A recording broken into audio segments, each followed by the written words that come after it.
Well, Paul is Bruce Wayne. You can see him in his earlier years becoming Batman. Like, you can see the echoes of what he's about to become, but he's not fully there yet. And I think that's really interesting and a new take to Batman. He makes mistakes, which Batman doesn't always do, which is a very new, fresh way to look at it. I love what Paul brings to Bruce Wayne. I do think it's one of the best casting decisions I've ever made.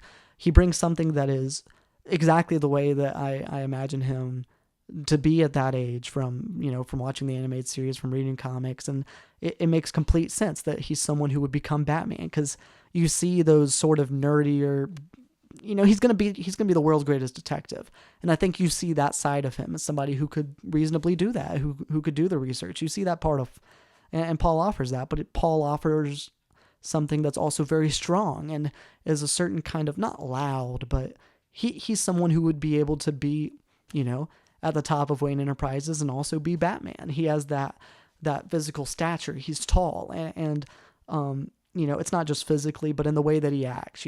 Paul does a great job at bringing Bruce Wayne to life in a way that is very exciting to me. It feels like seeing the character the way that I've always been interested in him at this young part of his life, where he's deciding how he's going to figure out what to do. And that's something that we can all relate with.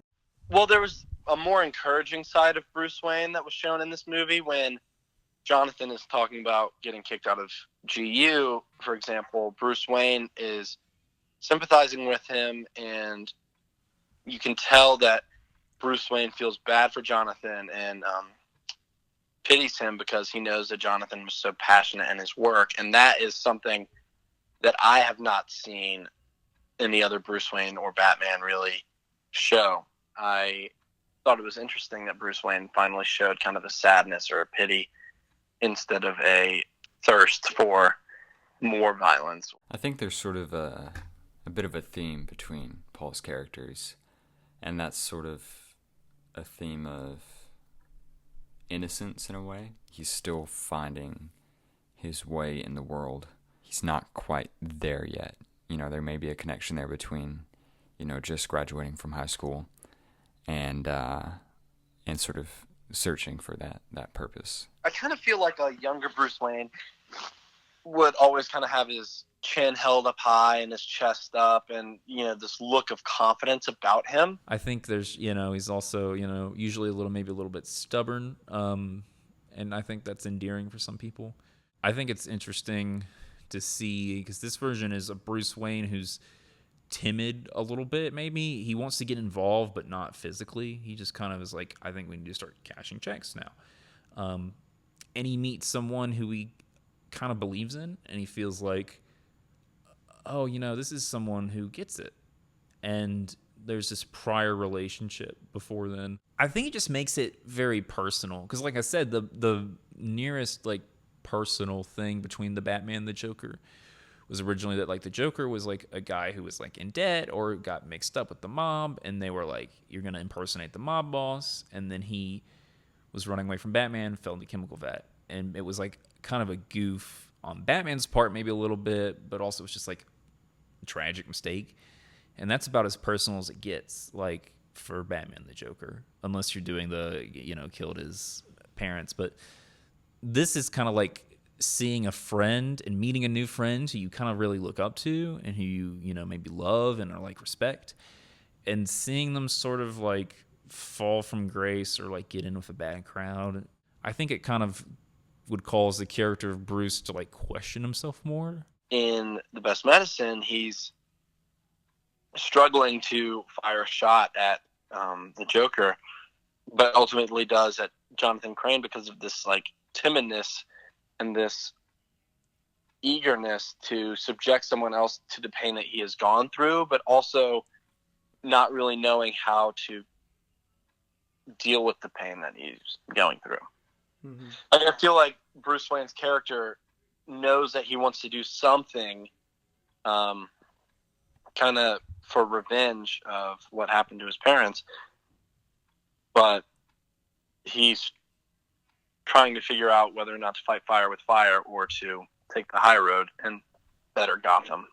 A conversation that me and Noah had pretty early on when outlining the story and figuring out what was going to happen in this darn movie. because we had the idea and then we had different things and we were deciding what it was all going to lead up to. And Noah had this idea that, let's frame the story around this kind of tragedy of Jonathan Crane. Let's have Bruce, whether by an accident or on purpose, shoot Jonathan Crane at the end.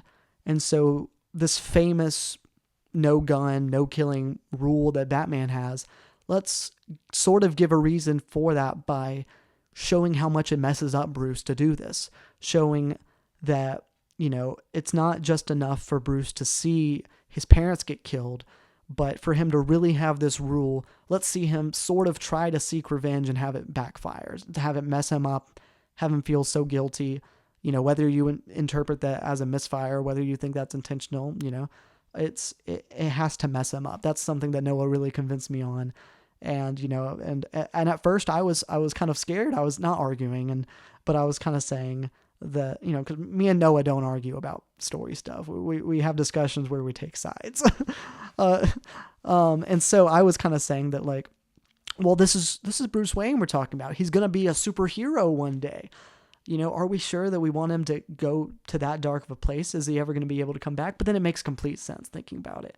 And especially with Alfred already gone, is that Bruce would be looking for, would he be looking to be the hero first? He would need to have a reason to go back on the path of self-discovery, to rediscover heroism.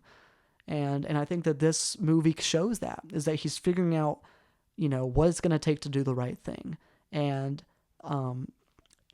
trying and how much it hurts him to do the wrong thing. At the end of The Best Medicine, Bruce Wayne had just committed this murder,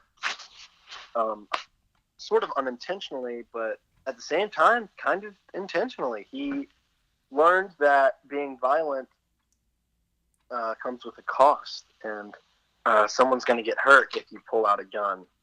If that's the Joker, if that's Jonathan Crane, which in this case it was. And I think it would have been interesting, because I feel like for Batman to feel comfortable being Batman, he would have committed like violent acts as a vigilante and seen the upside of it. Like, I know for me, if I were to go out and be a vigilante and stop a crime, but in a violent way, I would not feel so regretful about it, because I would know that I had stopped a violent crime or what have you. But in The Best Medicine, Bruce Wayne turns to violence, and instead of it helping any situation, it just hurt him more. So I think it's interesting that he chooses to become Batman despite seeing the negative impacts that violence had in his life.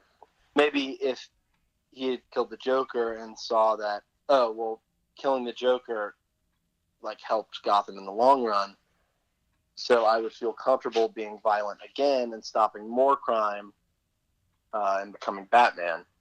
But he instead kills Jonathan Crane and sees the negative impacts of violence a little bit more. So I feel like that would be interesting to see how he grows to handle violent situations in the future as Batman. And maybe it's more of, because he watched his parents die, and because of that, he seeks violent revenge on other people. And it might be the same for Jonathan. Because he lost Jonathan, he seeks more revenge. You see kind of who I think you're supposed to be with Bruce, but still he's still human, he's still fragile, and he's still capable of both good or bad. And I think that's the biggest lesson as an audience member to take away. Bruce Wayne is the emotional root of the story. He is the character that you can lean on when everyone else messes up. When Jonathan Crane kind of goes to the dark side, when Jack Napier kind of goes to the dark side, Bruce Wayne is somebody who is pretty generally steadfast, but he's not perfect, and he makes a really big mistake at the end of the movie. And I think that's something that was important to me and in writing gray characters and making your heroes have mistakes and making your villains be redeemable, which we have both of here. We have Bruce Wayne ultimately use a gun and kill somebody. We have the Joker have an okay political ideology. It's a bad method, but the Joker wants to make Gotham better. The Joker wants to improve the city. He has a good idea. But the difference there is that it's still clear who's the good guy, who's the bad. The Joker is obviously way more willing to get rid of people, and he takes pleasure in that. And Bruce Wayne, as soon as he makes that mistake, the story acknowledges that that's a mistake. And that's something that was important to me, is that, yes, you can have great characters. They can make mistakes, and the villains can do good things, but it's acknowledged when Bruce Wayne messes up, we know that he messed up. We're not rooting for him to mess up. We're not rooting for him to be gray. We're rooting for him to be the good guy, so that when he messes up, it hurts and it's tragic. And it's something that, by clarifying that we want him to be the hero, it makes us feel that much more when he messes up.